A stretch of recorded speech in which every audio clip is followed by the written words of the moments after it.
I like to think of the job of being a speller on the stage as one that's, basically a detective. Your word is desmotrope, febrifuge, Culane. Culane.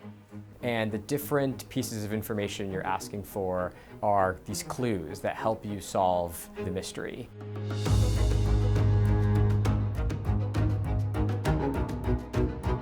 One of the biggest misconceptions about the spelling bee is that it's about root memorization.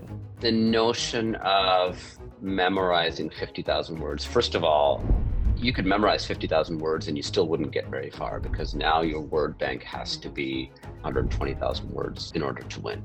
And really, we don't have the capacity to memorize that much. It's really about building a toolkit of information. And so there's the language of origin.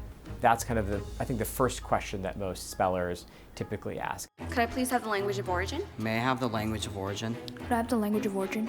It's from a word formed in Latin from an ultimately Greek word and a word ultimately of Celtic origin plus a Greek element.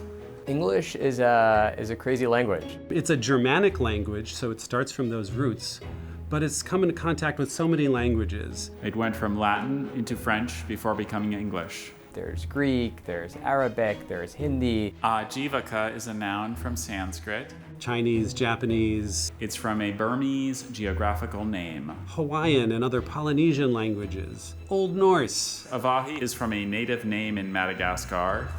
And that's really important because it gives you a sense of what are those languages that have potentially influenced the word that you're being asked to spell. If you think about the word Samophile, for instance. Samophile.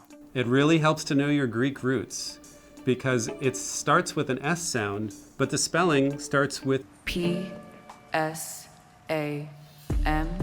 Italian is going to be far more likely to have double letters. It's espresso topped with a thin layer of foamed milk. Macchiato.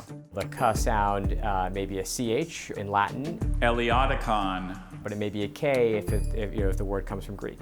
But the most dreaded response when a speller asks the pronouncer language of origin is when he looks down and he says, There is no origin provided for this word. Then you're on your own.